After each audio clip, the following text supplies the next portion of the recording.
The first rule in investment is don't lose.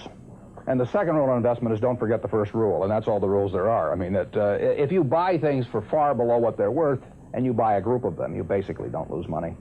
Warren, what do you consider the most important quality for an investment manager? It's a temperamental quality, not an intellectual quality. You don't need tons of IQ in this business. I mean, you have to have enough IQ to get from here to downtown Omaha, but you do not have to be able to play three-dimensional chess or be in the top leagues in terms of bridge playing or something of the sort. You need a stable personality. You need a temperament that neither derives great pleasure from being with the crowd or against the crowd, because this is not a business where you take polls. It's a business where you think. And Ben Graham would say that you're not right or wrong because 1,000 people agree with you. And you're not right or wrong because 1,000 people disagree with you. You're right because your facts and your reasoning are right. Warren, what do you do that's different than 90% of the money managers who are in the market?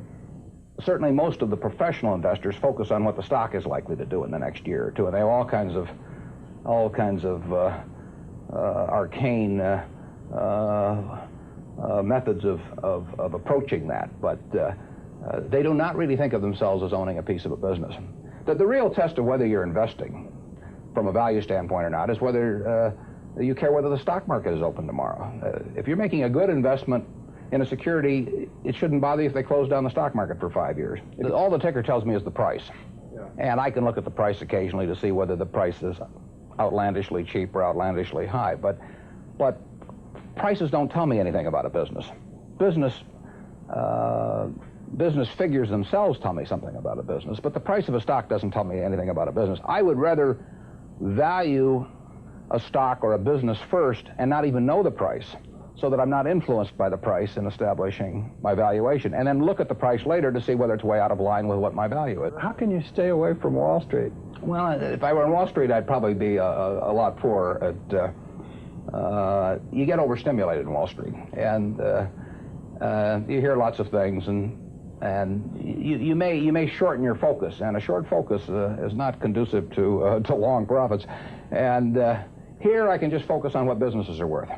And I don't need to be in Washington to figure out what the Washington Post newspaper is worth, and I don't need to be in New York to figure out what some other company is worth. It's an intellectual process. Well, and the less static there is in that intellectual process, really the better off you are. What is the intellectual process? The intellectual process is defining your level, defining your area of competence in valuing businesses, and then within that area of competence, finding whatever sells at the cheapest price in relation to value. And there are all kinds of things I'm not competent to value, but there are a few that I am competent to value. Have you ever bought a technology company? No, I really haven't. In 30 years of investing, not one? I haven't understood any of them. So you haven't ever owned, for example, IBM? Never owned IBM. Marvelous company. I mean, a sensational company, but I haven't owned IBM.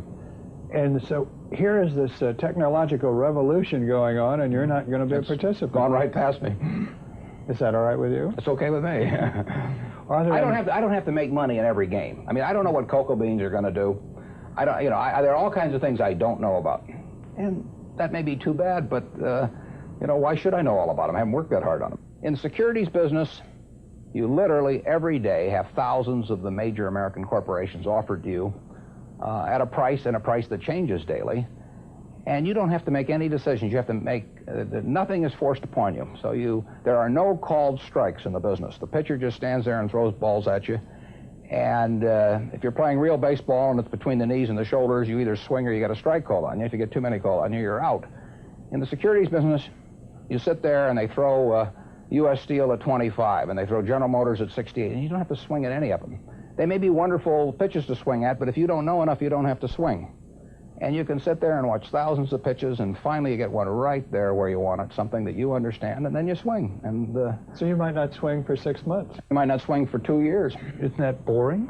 It would bore most people, and certainly boredom is a problem with most professional money managers. If they try to sit out an inning or two, not only do they get somewhat antsy, but their clients start yelling, "Swing, you bum!" from the stands, and that's very tough for people to do. Warren, your approach seems so simple. Why doesn't everybody do it? Well, I think partly because it is so simple. That the academics, for example, focus on all kinds of variables, partly